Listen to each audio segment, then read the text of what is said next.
Welcome, please turn up your volume. Welcome to eVision Live from Sardinia with Dr. Alexandra Kleeberg and Dietrich Busaka. Welcome to your fulfilled, happy, healthy, long life. So, welcome to eVision Live on Forever Young. Again on the theme on longevity. We're here in Sardinia in a congress on longevity, and so we want a little bit give you feedback on our lessons, our takeaways from this congress. We have seen some marvelous speeches, and so last time we presented a bit, I think the 9 factors, the 9 key aspects for longevity. I hope you downloaded them. And we made a blueprint on them. And so if not, we will put the link again down here. So please let us know from where you're watching. We are here today from Sardinia. And welcome to this eVision Live special from Sardinia. We are sitting on a swing, as you can see, and swinging, moving is very, very good for longevity. And it's very soothing to have an interview like that, yes, or eVision Live like that on a swing. I love it. So hope you're not gonna get seasick watching us, but this swing, this is important for flexibility, this movement in nature, walking, but also swinging. You always talking about the trampoline, which is so important. So this is very important for longevity. So, what have been our key takeaways? I think what everybody mentioned and focuses that very, very central for longevity is community. Mm-hmm. There is, of course, a lot in movement and food and being in a good spirit, but very, very important is community. And we're living in a Western civilization where communities are splitting apart. Yes. So that's a real challenge. And we learned also isolation is a key factor for illnesses, especially for successful people. I think there was a study that 50% of the US CEOs of people which are successfully leading companies are feeling isolated. Yes, in Germany we call it the wild wolf syndrome. I don't know if you have something like that, but I share this idea of it, to be a lonely wolf. And isolation is a main factor for sicknesses, and it's supposed to be even worse than smoking or drinking. That's what they said. I haven't read the research myself, but if you find some research on that, just tell us. Yes, and also for community, what we learned is that being together in a community and also learning together in a community makes learning much more easier and much more effective. And more fun. And more fun. If it's not a competitive community, that might not be so thrilling, but if it's a warm, supporting community. Yeah, it's co-creation is actually the word. Co-creative community. Yes. CCC. CCC. Okay, so community is linked to values, and this is the values for a community, because it's not any community that is important, because we have seen also here, even in the Sardinia, in this region where all the centenarians live, there was one village where we drove through where they said in the travel guide that they had there around the 1900 somethings, 1910, they had just a war between 2 clans, and there were 70 people killed. So I think the life expectancy was not very high at that time. Probably not. And so this is maybe also they were very close to society at that time, maybe too close because they were not cooperating. But once so this is why I think the idea is so important, that you are having values for your community. I think that's a very, very important point. I have a friend and she's coaching communities, people that came together, they built houses together, or they just lived together and she coached them because they have had problems with each other. They had mobbing, they had stress, and all sorts of symptoms. And I know a lot of people who are longing for community, who are really reaching out to different projects, to different ideas, to different meetings, to find a community. And I think there is a much longing to get into that, but often there's not enough knowledge on how to build it. And I think values are a very, very important foundation for that.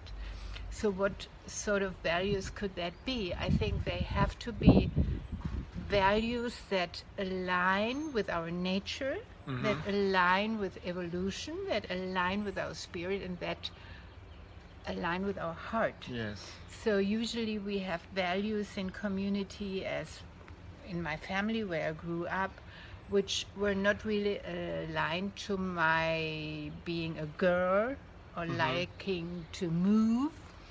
I had to sit still, to be quiet and not be too girlish or too childish. I'm from a Prussian family, so there is a lot of restriction, and those aren't values that go with my nature or with my temperament.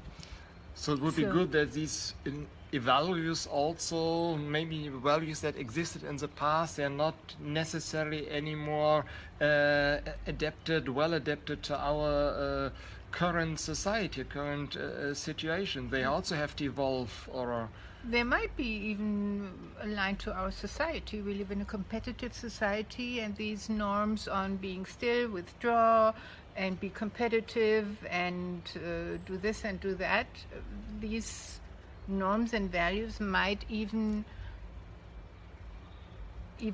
structure our society. But I think if we want to build up a healthy community, yes, we need something else. We need something else which makes us healthy, and others healthy, and which makes us happy and fulfilled. So it needs another group of values. I always remember this teaching of Vision Lakiani, who said, I think in Munich it was, he said that is, if you don't pay attention to the fact that, technology, everything is evolving so fast, if we're not moving as fast as a humanity, as a human species, involving also our values that protect us as a human species, we are endangered as a species. Yes, so these values, they shall go along with our nature and with the evolution of mankind. Yeah. So, as you know, I'm a Jungian psychoanalyst, and we think in terms of archetypes. So if you explain the human life in this archetypical language, we start with the archetype of a child, then we go to the archetype of a young man or a young woman, then we go to the archetype of growing up or being a grown up. There isn't really an archetype for that. There are different sorts of archetypes for that. And then we go to the archetype of old man and old woman. As you might know, I'm working with groups for centuries. I have a group every day. For centuries, no, not for decades. For decades, yes, for decades. But it's the although I know wisdom you're very, very smart, and you're going into the wisdom of millionaires even. But yes. Yes, it's the wisdom of centuries, which is in the archetypes. Yes. So, since I'm working with groups over decades, I would put it right now, I think the archetype is an atmosphere which isn't only arising in a certain person, but it's an in-between space. So the atmosphere of the group says different archetypes. So if you're in a childlike situation, the group is very playful and there's a lot of laughter, you are in the archetype of childhood, the positive archetype of childhood, I must say. You always distinguish because there's a light side and the dark side of each archetype. The dark side of childhood is dependency, not being able to live alone. That's the dark side, for example, of the archetype of childhood. Yeah. So, but for me, it's not only the child within, but the child in the in-between space. So that I claim is the archetype of childhood, or I name it like that. So when we get older, we are in the archetype of youth, which means the group has an atmosphere of rebellion, of erotic power, of dreams, and of feeling femininity, feeling masculinity, and maybe a little bit erotic energy. So that would be the archetype of youth. So it's not only the woman inside, but it's the in-between space that is filled with a certain atmosphere, a certain quality. And when we grow up, we should have the archetype of a grown-up. I call it the archetype of awakening. Awakening of what? Of getting conscious about that we are able to choose, getting conscious about what our thoughts are, what our feelings are, what our body reactions are, being a little bit like viewing all of that. Being able to control, just to watch. Be responsible for it. Yes, and then when we get older and older, we come into what I call the archetype of wisdom. So, which also has a shadow side, yes, you there would are say. a lot of old people that are very stubborn, that are very, very sick or withdrawn, or they have symptoms. So not everybody who is old is a wise person. And even So in literature, in German literature, there is a lot of wisdom that is not very good for our health. Like I was raised up with the wisdom that first is you have to be disciplined, and if that is working okay, then you can play. So there is a lot of literature about that in philosophy and psychology, and now science knows often it's the other way around. If you're very playful, then you can develop a discipline of work out of playfulness.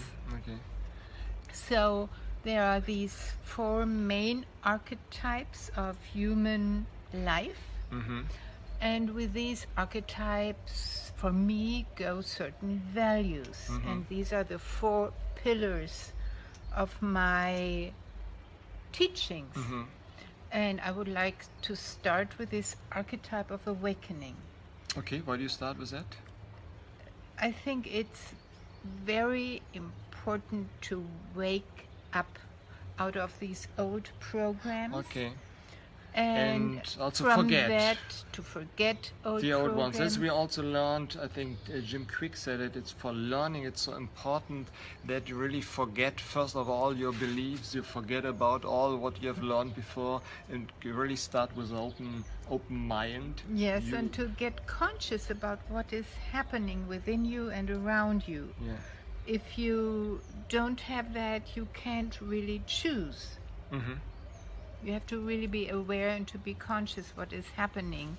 And this archetype of awakening, we have had that in history, like Buddha said so, Jesus said so.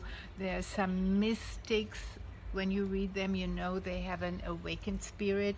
And right now we live in this very creative time where a lot of people awaken and get conscious about what's going on here. At least they get conscious of a part of it. I think there's much more to it, but I think we start as a species, we start getting conscious about the power we have, about what is possible and what we are doing to ourselves and our planet. So the value that comes from that is 100% responsibility.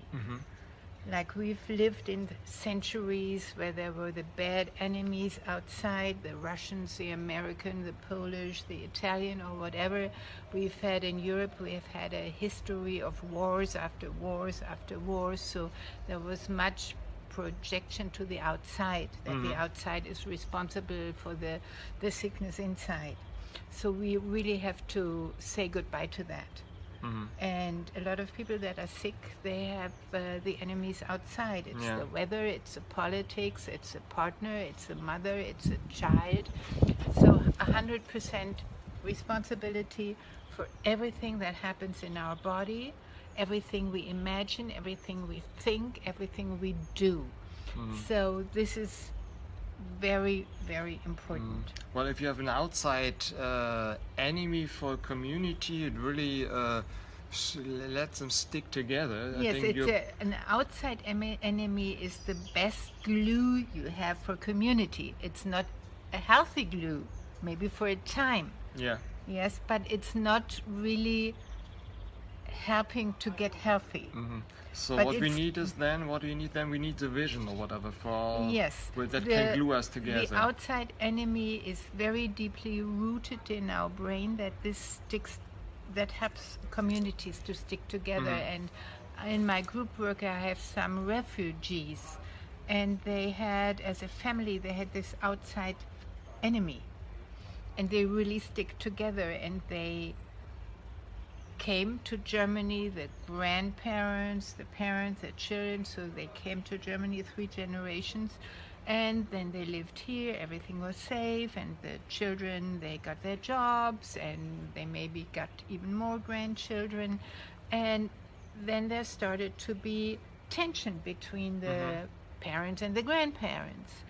And the grandparents expected the same values as there were in this country where they fled from, but it was a different surrounding. It was not this outer enemy anymore, and so there was tension between, for example, the grandparents and the parents.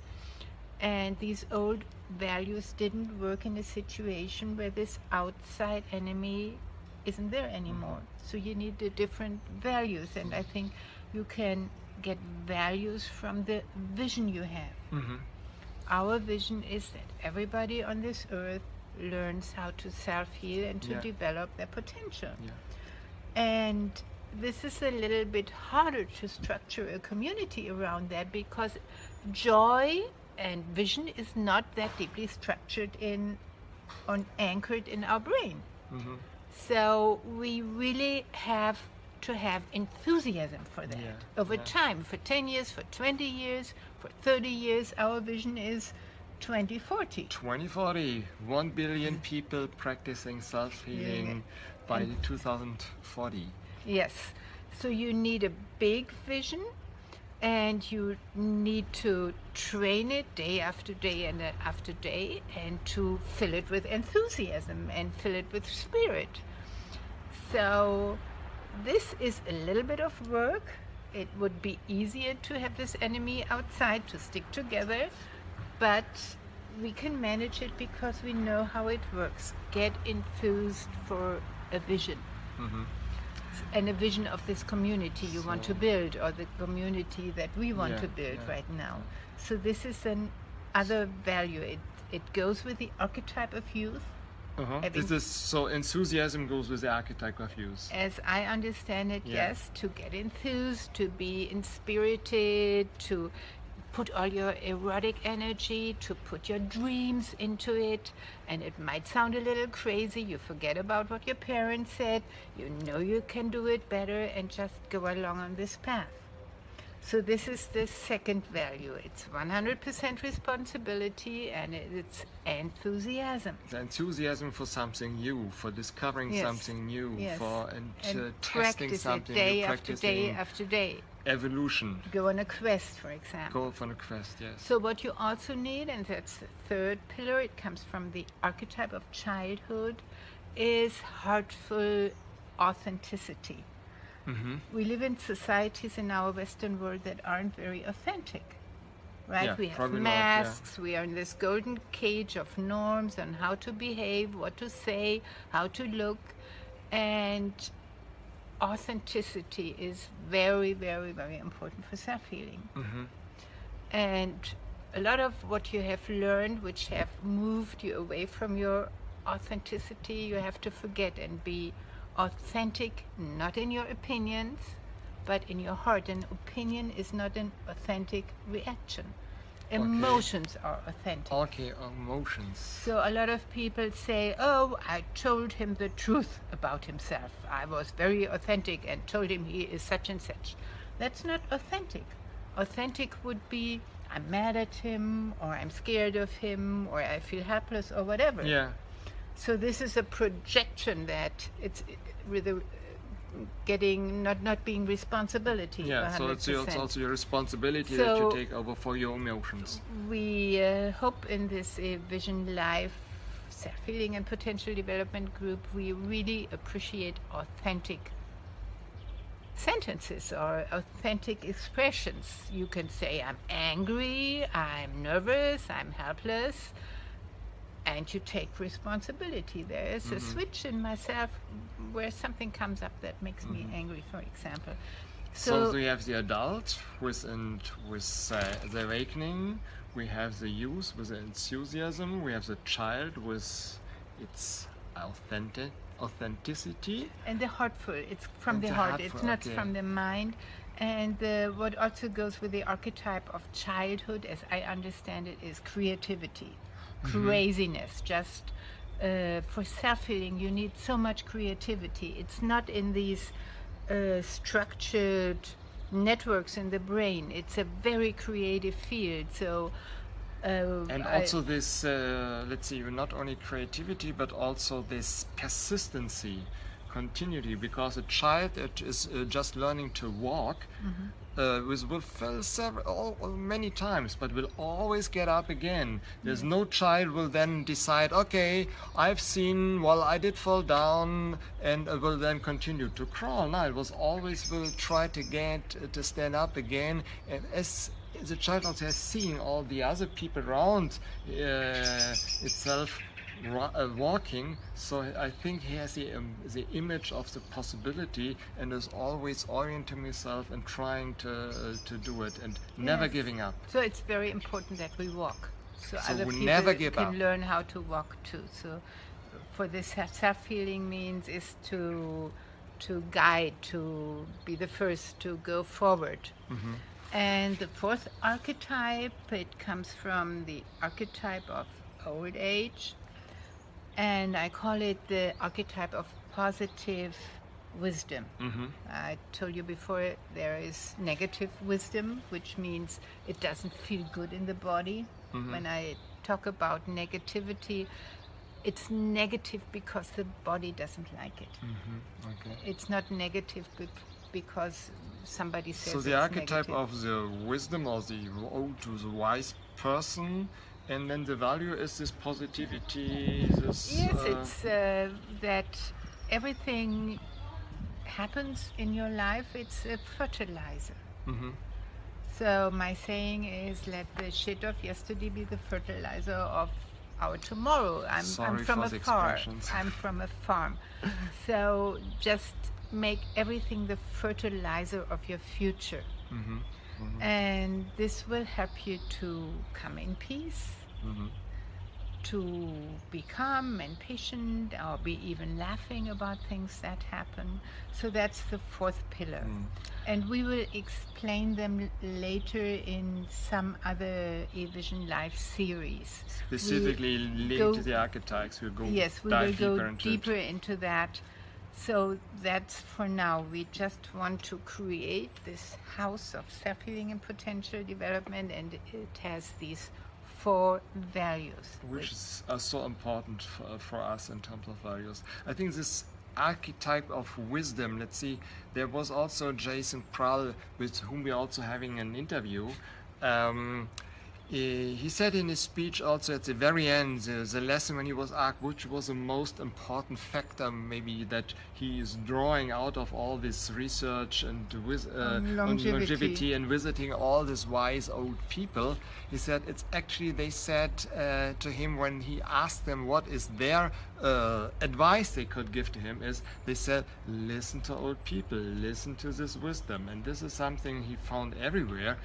You don't know it really as when you are young, you think you have the wisdom, but actually the older you get, you know, I think also that there is more than that, and there's so much wisdom in the world from which you can learn. Yes, yes. So what would be this, let's say, is there an exercise that we could give to our audience, to you, that you can do to our next session next Tuesday at the same time? It's not really an exercise, but I would like to encourage you to talk with people of the values of a healthy, happy, fulfilled community, where everybody is happy, healthy, and fulfilled and lives long. So just discuss these values which we gave you. Maybe you find others, maybe you can differentiate them, but the values for the new vision of community has to support everybody, has to make everybody healthy and fulfilled and happy. So not just the rich and not just the poor or the intelligent or the ones that are normal, but it has, the new value system has to reach everybody on this earth. So if you're looking for community, discuss this with your spouse, with your husband, with your children, with your parents, with your grandparents, with your friends, with your colleagues on the working place. So really try to discuss this question of community. If you are longing for community, if you're longing for getting out of isolation, discuss with them what are the questions, what are the values for community building. And which values would you like? Yeah, and can you make, as an awakened species, you can then make your decision. What are the values really that you want you to guide you, and then by this you can also choose your tribe. Yes, and we are very thankful if you write down which values you prefer, which values might work, which values you like. So, or even better, come into the community of the Facebook group of self-healing and potential development. There you can change and write down your values and exchange with the others on them, so in an even more secured space. yes. So thank you so much for being with us, and hope to see you again next Tuesday at the same time. Please leave your comments below. Give us your thumbs. We love so much your thumbs. We love also your smileys, your wows, and your takeaways. So Let's start to support each other. let's start to support each other and open your heart and start.